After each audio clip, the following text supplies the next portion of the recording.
សូមនមស្ការថ្វាយបង្គំព្រះថេរានុថេរៈគ្រប់ព្រះអង្គនិងសូមជម្រាបសួរបងប្អូនគ្រប់មជ្ឈដ្ឋានជាទីគោរពស្រឡាញ់រាប់អានខ្ញុំមានអត្ថបទកំណាព្យមួយទៀតសម្រាប់អានជូនបងប្អូនស្ដាប់កំសាន្តក៏ដូចជាទុកជាបទពិចារណាកំណាព្យនេះខ្ញុំបានសរសេរនៅអំឡុងឆ្នាំ2010ដែលជាការរៀនសរសេរដំបូងនៅក្នុងអត្ថបទកំណាព្យរបស់ខ្ញុំហើយក៏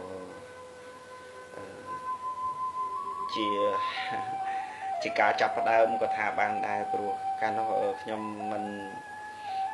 ទាន់បានយល់ដឹងពីអ្វីដែលហៅថាកំណាព្យនោះទេក៏ប៉ុន្តែដោយដោតសំខាន់ទៅលើម្ដាយរបស់ខ្ញុំផ្ទាល់នឹងទេប៉ុន្តែរឿងនេះមិនមែនសំដៅយកជារឿងផ្ទាល់ខ្លួនទេគាត់ថាដើម្បីឲ្យបានទៅជាមេរៀនសម្រាប់សរសេរក៏លើករឿងម្ដាយមកសរសេរដើម្បីឲ្យឆ្លុះបង្ហាញអំពីទស្សនវិជ្ជាទូទៅនៅក្នុងជីវិតរស់នៅប្រចាំថ្ងៃកាលនោះខ្ញុំនៅជាព្រះសង្ឃនៅរៀននៅពុទ្ធកវិទ្យាល័យអង្គភួងនៅក្នុងវត្តពោវាលក្នុងខេត្តបាត់ដំបងកំណាព្យនេះមានចំណងជើងថាអាសូរម្ដាយខ្ញុំ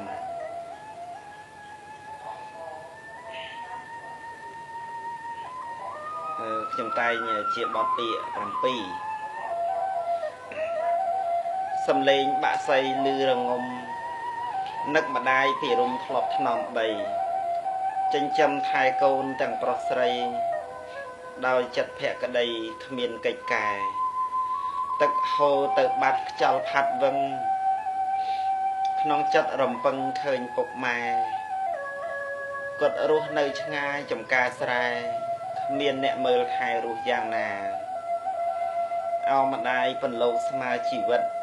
ពេលនេះឃ្លាតពិតកូនសៅកានឹកឃើញគ្រាតូចម៉ែផ្ដាំថាកូនធំកននិថាមើលម៉ែចាស់ដឹងហើយដកស្ទូងការងារស្រែ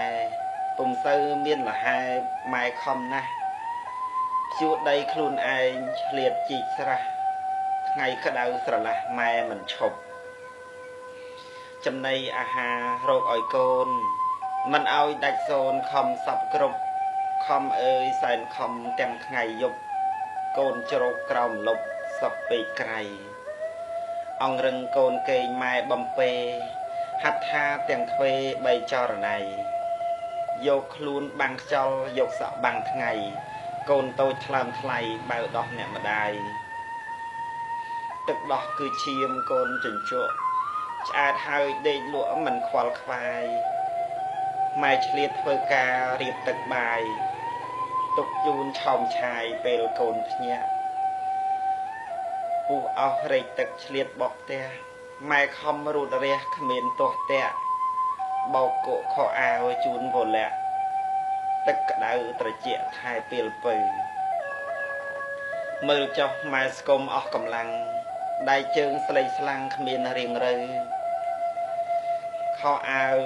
ក៏ចាស់មួយជាប់នៅសម្ពុតនោះកៅក៏រហែកត្រជាក់រងាស្រែកឃ្លានបាយចិត្តម៉ែមិនណាយរឹងជាងដែកតស៊ូថែកូនស្រស់អណែកគឺពិតជាប្លែកក្នុងលោកាទឹកចិត្តអ្នកម្ដាយថ្លៃពេកពុនគុណច្រើនសែនធ្ងន់ឥតឧបមាធំហួសព្រៃភ្នំវាលព្រឹក្សាឬអាកាសធាតុទាំង4គុណធំអណែកចម្លែកចិត្តលឺហើយអាណិតម៉ែទូនចិញ្ចឹមថែកូនចិត្តមមួនស៊ូជួយមេស្ងួនចិត្តនឹងថឹងទឹកចិត្តព្រះណាស្មើពុកម៉ែបង្កើតថ្នមថែពៅប្រលឹងកូនស្រែកយំខ្លាំងលោមបាត់ឈឹងបីដូចជាស្ទឹងខែវស្សាថាទឹកត្រជាក់ចាញ់ចិត្តម៉ែភ្លឺដូចដួងខែចាញ់មេត្តា សមុទ្រសែនធំឥតឧបមាគឺព្រះត្រាស់ថាតូចជាងម៉ែគុណល្អយ៉ាងនឹងប្រឹងឲ្យបានកូនចៅគ្រប់ប្រានកុំត្អូញត្អែតបគុណលោកវិញរាល់ថ្ងៃខែកុំមានភ្លេចម៉ែឲ្យកំព្រាកុំខ្លួនឯងមានបានទៅក៏ភ្លេចម៉ែណាអាសូមម្ដាយខ្ញុំដូចម្ដាយគេហាត់ថាទាំងទ្វេសូមវន្ទាថ្វាយបង្គំគុណម៉ែគ្រប់គ្នាក្តីសុខនានាកូនជូនម៉ែដោយបនកូនសាងទាំងប៉ុន្មានជូនម៉ែគ្រប់ប្រានកុំមានឃ្លាតសិលទានទាំងអស់កូនជូនញាតិសូមជួបម៉ែទៀតតរៀងទៅសូមឲ្យអ្នកម្ដាយជួបសួស្តីជាតិនេះជាតិថ្មីកុំអាស្រ័យបើម៉ែមានកូនដើរត្រូវផ្លូវចិញ្ចឹមម៉ែឪតរៀងទៅសូមជំរាបសួរបងប្អូនសាជាថ្មីថាបើយើងមានម្ដាយក៏គួរចិញ្ចឹមបីបាច់ថែរក្សាគាត់កុំឲ្យគាត់លំបាកដោយកាយហើយក៏លំបាកដោយចិត្តលំបាកដោយគំនិតដោយសារយើងនោះបាទសូមអរគុណសូម